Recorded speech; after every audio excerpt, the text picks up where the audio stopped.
Hello and welcome back to Pursuit Student Ministries as we're going through our series on classical apologetics. So far in this series, we've talked about, when I introduced the concept of apologetics, we talked about presuppositionalism. We've done a lesson on theodicy, or the problem of evil, and we've done a lesson on the reliability of scriptures and why it is that we as Christians feel like we can be confident turning to the scriptures for the answers about how God has revealed himself to his people and about how we should live our lives. So just to go over a couple of those definitions again, so we're starting off on the same page. First of all, apologetics, being able to say what you believe and why you believe it. So not just the content of what it is that you believe, but also the reasoning behind that and kind of how you arrived there yourself. Remember, we said that there's a time in your life when it's fine to believe something because that's the way you were raised, but eventually, and a lot of this happens during those middle school and high school years, you wind up having to dig underneath that and find what the real foundation is of what you believe. And then after that, presuppositionalism being the idea that people hold certain beliefs that shape the way that they see the world. So whenever you come to study apologetics, or when you study the Bible, or really when you study everything, the idea is that you're studying this, you're looking through a lens, whether you like it or not. And you come to the conversation already having some baggage. There are things that make you upset. There are things that you find funny or that you find delightful. And so you have to look at you kind of have to look at yourself looking at whatever it is that you're studying. So far we've talked about these things, theodicy, the reliability of Scripture, but after that, probably the next most questioned part of Christianity is what the Bible has to say about the origin of the universe. So we're going to go all the way to the left, Genesis chapter 1. We're going to start in verse 24, and we're actually going to read down into chapter 2, just the first 2 or 3 verses there. So I'll start in Genesis chapter 1, verse 24. And God said, "Let the earth bring forth living creatures according to their kinds, livestock and creeping things, and the beasts of the earth according to their kinds. And it was so. And God made the beasts of the earth according to their kinds, and the livestock according to their kinds, and everything that creeps on the ground according to its kind." So we're noticing a pattern there. And God saw that it was good. Then God said, "Let us make man in our image, after our likeness, and let them have dominion over the fish of the sea, and over the birds of the heavens, and over the livestock, and over all the earth, and every creeping thing that creeps on the earth." So God created man in his own image. In the image of God he created him. Male and female he created them. And God blessed them, and God said to them, "Be fruitful and multiply, and fill the earth, and subdue it, and have dominion over the fish of the sea, and over the birds of the heavens, and over every living thing that moves on the earth." And God said, "Behold, I have given you every plant yielding seed that is on the face of all the earth, and every tree with seed in its fruit. You shall have them for food. And to every beast of the earth, and to every bird of the heavens, and to everything that creeps on the earth, everything that has the breath of life, I have given every green plant for food." And it was so. And God saw everything that he had made, and behold, it was very good. And there was evening, and there was morning, the 6th day. Thus the heavens and the earth were finished, and all the hosts of them. Hosts just means inhabitants of them. And on the 7th day, God finished his work that he had done, and he rested on the 7th day from all his work that he had done. So God blessed the 7th day and made it holy, because on it God rested from all his work that he had done in creation. So many non-Christians have some major problems with the way that the Bible tends to paint the picture of the origin of the universe. And they would say it's not natural or it's not scientific.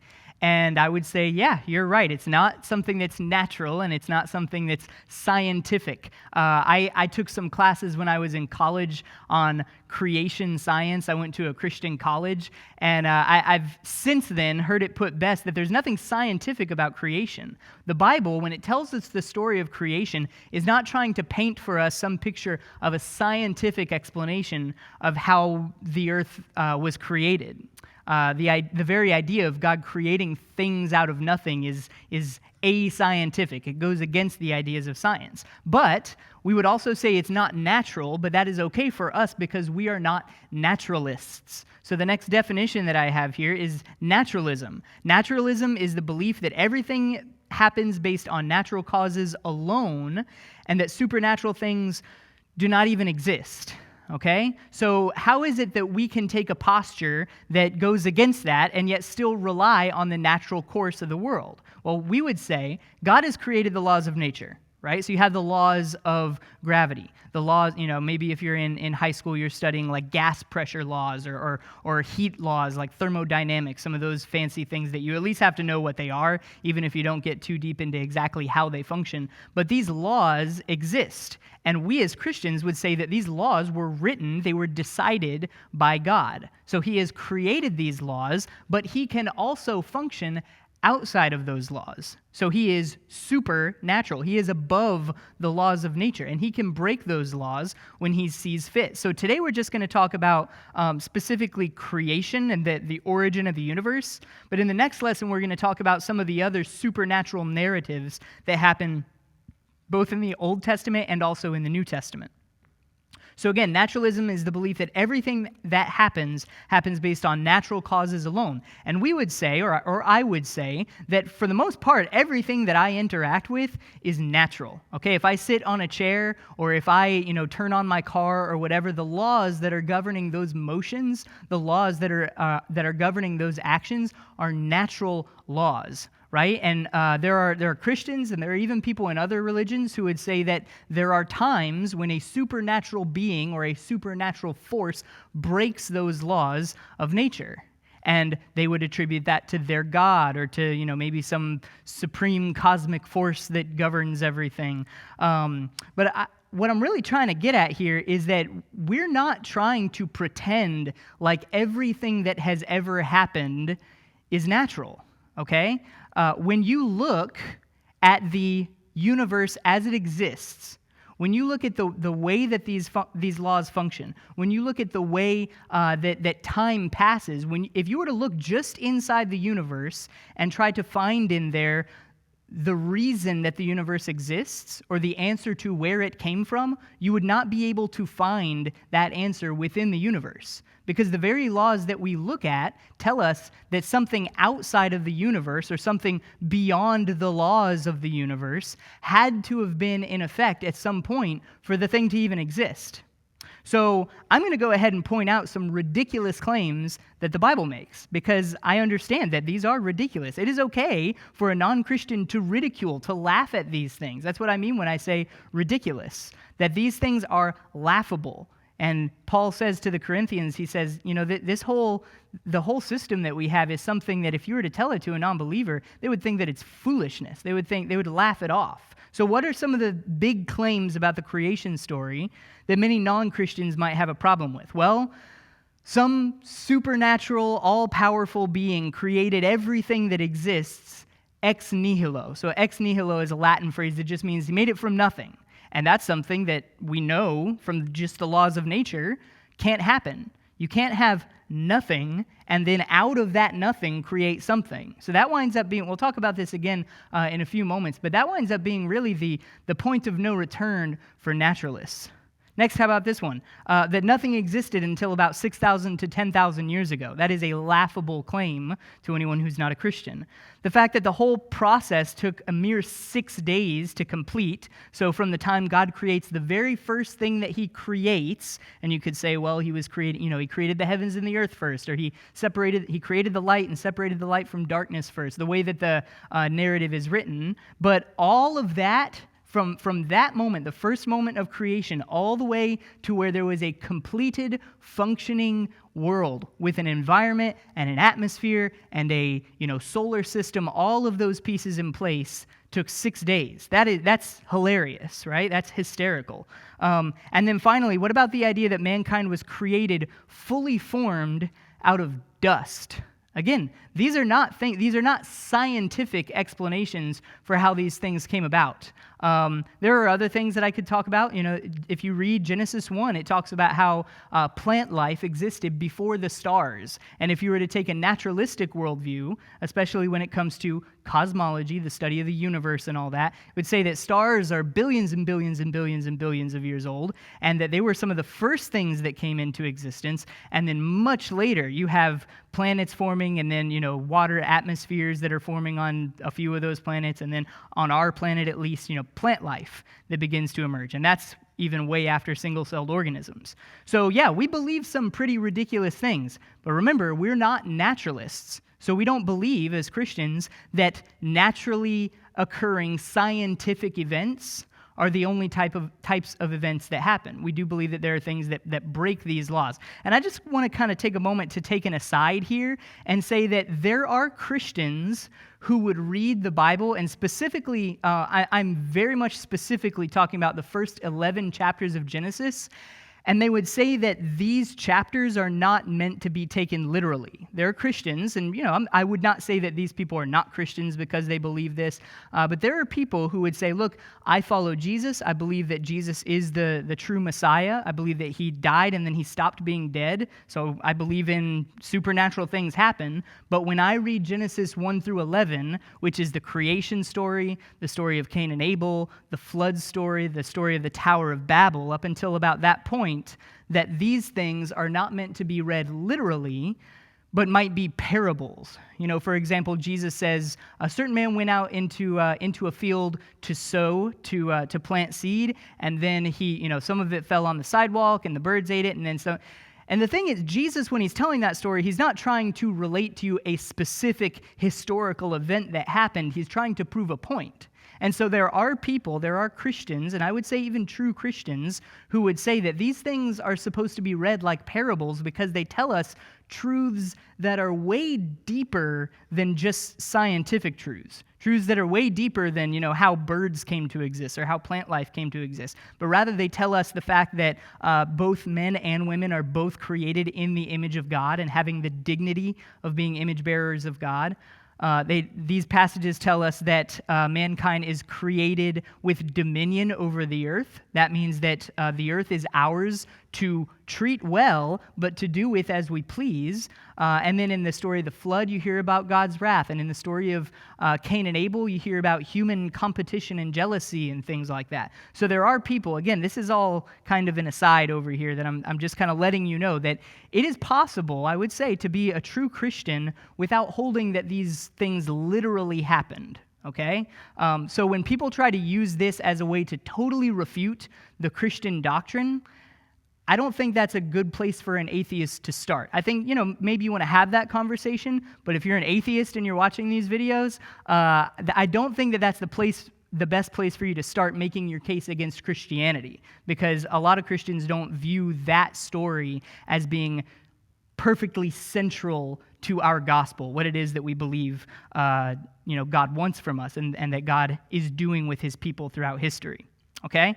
So then, if non-Christians reject these claims as being ridiculous, 6-day creation, 10,000 years ago, all that kind of stuff, then they must have far better claims of their own to talk about how the world came into existence. And I would say this is where, again, naturalism kind of fails. This is the point of no return for a naturalist. So here are some of the claims that they make. Number one, the universe came into existence through a process that is unknown. And some of them would say even unknowable, that you can't know this. So they would say to us, a non-believer, a non-Christian, a naturalist might say to me, well, Travis, you believe that the earth came into creation by, it was spoken out of nothing by some supernatural being. But if that happened, where did God come from? And I have an answer. It's not the answer that they want, but I would say, well, God didn't come from anywhere. He's supernatural, so he doesn't have to follow the law of nature that something needs an origin in order to exist, right? But if I were to ask a naturalist, someone who believes that everything that happens according to the laws of nature, if we trace this history far back enough, if I go before, I'm not talking about, the age of human civilizations or evolution or any of that type of stuff. I'm like, one moment you're telling me that nothing existed, and a moment later, something existed. How? Like, where did that come from? And that's a question where most naturalists, most honest naturalists would say, look, I don't know. And okay, it's like at least you're being consistent there. So that's their better claim about where things came from is, I don't know, but it's not a supernatural being. I don't know how it happened, but it definitely did not happen because of a God. So then the second one, Complex life came into existence without any intelligent designer, okay? So there's this phrase that I remember hearing. I took a secular biology course when I was in high school. I went to high school for the year that I took biology, and I remember having conversations with my teacher, and I was a lot more annoying about it back then. But I remember having these conversations with someone, and there's a phrase that would be used in a lot of these textbooks that would talk about simple life forms. And now we have complex life forms, and we have, we have eyes and ears, and we have an appendix and a stomach and, fingernails and everything, and nostrils. But we are complex life, but that at some point there was something called simple life, and these would be single-cell life forms. And guys, if you've ever taken any part of your biology class had anything to do with microbiology or with cellular anatomy, then you know that there's no such thing as simple life. In order for something to be alive, it has to have within itself the ability to replicate, the ability to feed, it has to reproduce, it has to take something outside of its environment and convert it into energy and live and, all those sorts of things. It has to grow, it has to, function, all those things that a living thing has to do. There's no such thing as a simple life form. The people who discovered DNA were avowed atheists. These two men that discovered DNA were avowed atheists, and when they discovered that the DNA structure that exists in all life forms on Earth, I guess you could say except for viruses and everything, when they discovered this process, they said, not, it must be some god, but they said aliens must have seeded life on Earth because this structure that we're looking at is so complex and so, they would even say beautiful, that it's impossible that this came into existence just randomly. If you were to go to Vatican City and look up at the ceiling of the Sistine Chapel or look at the rose window on the cathedral at Notre Dame in France, you would say, this is not something that could happen naturally. This is not something that could just pop into being. There had to be a designer behind it. There had to be a mind behind this. And these men looked at the DNA double helix and they said, wow, aliens must exist because this is so complex that it would have been impossible for this to have happened out of nothing. And you need that structure in order for anything to exist. So the claim that complex life came into existence without any intelligent creator or designer, I would say is also pretty ridiculous.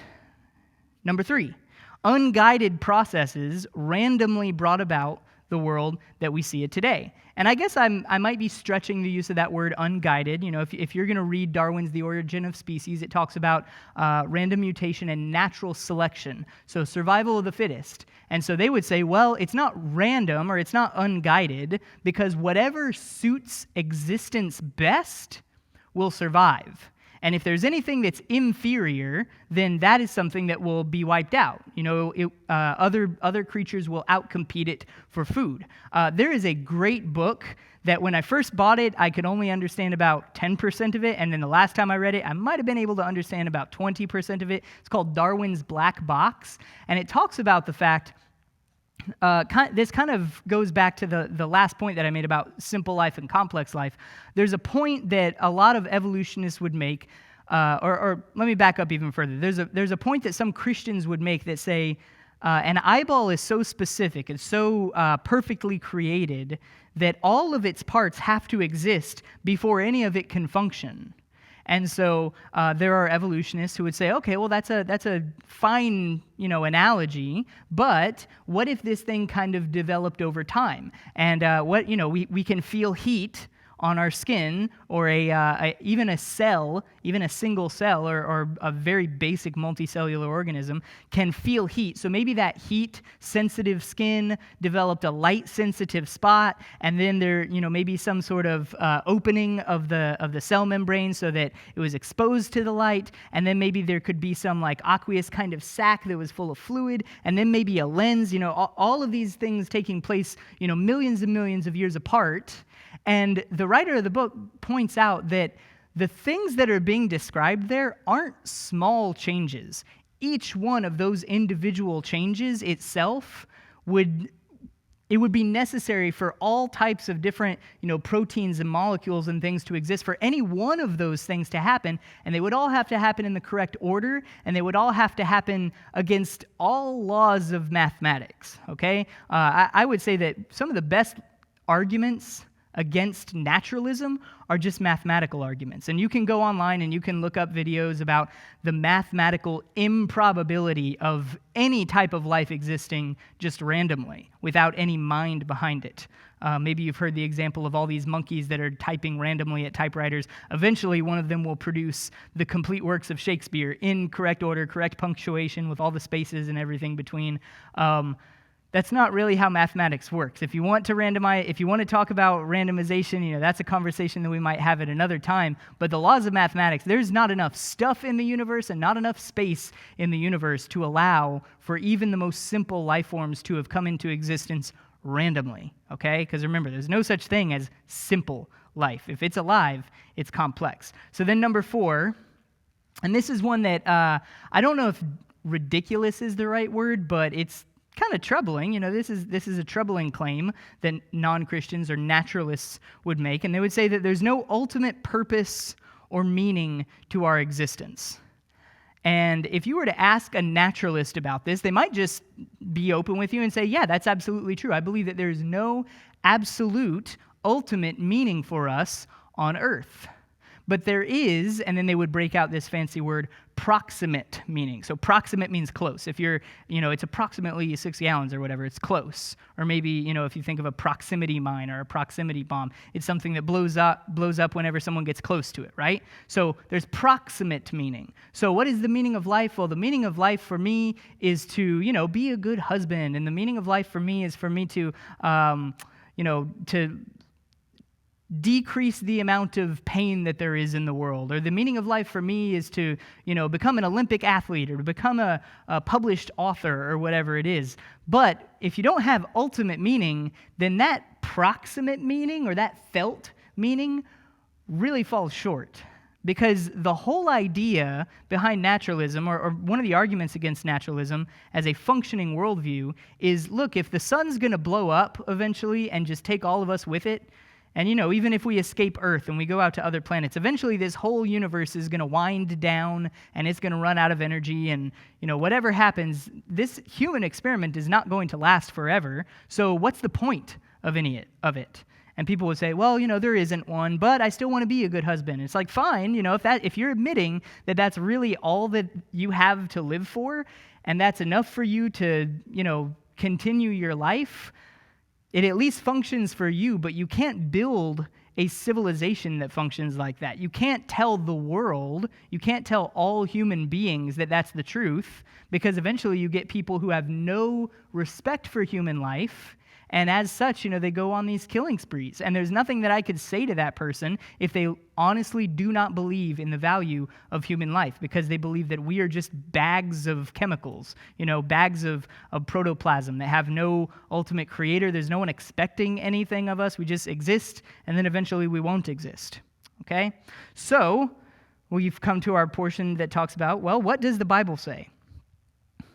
I'm going to turn to 3 different passages, one in Exodus, one in Psalms, and then one in Acts, because those kind of represent 3 very different parts of the Bible. Exodus coming from the Torah, the law, Psalms being more poetic, and then the book of Acts, it'll be a story about how this is all interpreted in the New Testament. So Exodus chapter 20, verse 8 through 11. Remember the Sabbath to keep it holy. 6 days you shall labor and do all of your work, but the 7th day is a Sabbath to the Lord your God. On it you shall not do any work. You or your son or your daughter, your male servant, your female servant, or your livestock, or the sojourner that is within your gates. Why? For in 6 days the Lord made heaven and the earth, the sea, and all that is in them, and rested on the 7th day. Therefore, the Lord blessed the Sabbath day and made it holy. So I have evidence that at least ancient people, when they read these stories, whenever they read the account of creation, they took it literally enough to want to copy it and to want to say, look, God rested on the 7th day. He worked for 6 days, and so here's the commandment. Work for 6 days and rest 1 day a week. So the next passage is Psalm 8, verses 3 through 8. And the psalmist David, he's proclaiming to God, he says, "When I look at your heavens, the work of your fingers, the moon and the stars which you have set in place, what is man that you are mindful of him, and the son of man that you even care for him? Yet you have made him a little lower than the heavenly beings and crowned him with glory and honor. You have given him dominion over the works of your hands. You have put all things under his feet, all sheep and oxen, also the beasts of the field, the birds of the heavens and the fish of the sea, whatever passes along the paths of the seas." So, and then he ends by saying, "O Lord, our Lord, how majestic is your name in all the earth." So again, he is calling on concepts that he got from Genesis. This idea that, man, when I look at the stars that you created, what are we that you even care about us? But apparently, you have put all of your creations that are on the earth, the oxen and the birds and the fish and everything, you've given them all to us as a gift. Where does he get that idea from originally, that humans have dominion over the fish of the sea and the birds of the heavens? Well, it's from Genesis 1, where we just came from. So then the last passage that I'll talk about, Acts chapter 17, verses 24 through 26. This is Paul delivering a message to non-believers. And they have their own, origin stories and their own legends about how the world came into existence. Acts chapter 17, verses 24 through 26. "The God who made the world and everything in it, being Lord of heaven and earth, does not live in temples made by man, nor is he served by human hands as though he needed anything, since he himself gives life to all mankind and breath and everything. And he made from one man every nation, and mankind to live on all the face of the earth, having determined allotted periods and boundaries of their dwelling place." So again, we see brought out of the book of Genesis, the very first story of Genesis, talking about how all of humanity is descended from one man, and that God has sent them around the world, and all these sorts of things, that God gives life and breath and everything that we have, that he's the source, he is the blesser of all, the one that gives us all good gifts.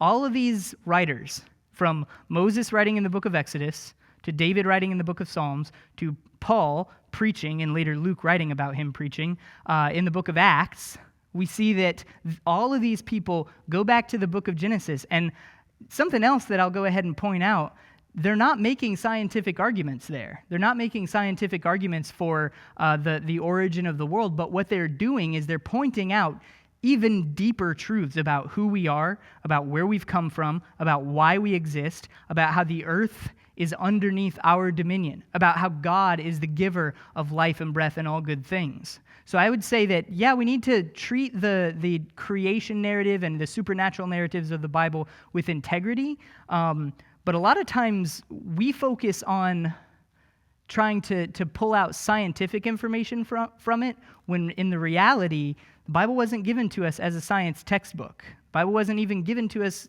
technically as a history textbook, even though it has all these historical stories. The Bible was given to us to tell us who we are in light of the gospel, what the gospel story is, what is God like, what are we even like, okay? So those are the deeper truths that are communicated to us through the scripture. The fact that Christ came to earth to save us, because remember, that fall story goes all the way back to Genesis as well. Right after Genesis 1 and 2, the creation story, very next chapter, screwed up, right? Rebellion. You don't even have, it'd be nice if you had like 3 or 4 chapters between Genesis 2 and 3, and it's like, oh, this is the story of, Adam and Eve building a water park together or whatever, or doing this, going on this cool adventure. Nope. It's like God creates it, and then chapter 3, we rebel. And so that exposes something deep about our hearts as well.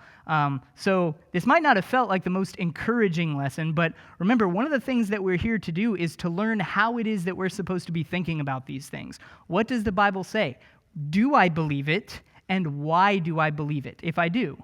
Continue to struggle with these things. So we have questions that will hopefully help you to struggle through these things, maybe in a small discussion group. But other than that, like I said, next lesson we're going to get together. We're going to continue our conversation about this wrestling match between the worldview of naturalism and supernaturalism. So I hope you can join us for that. Thank you very much.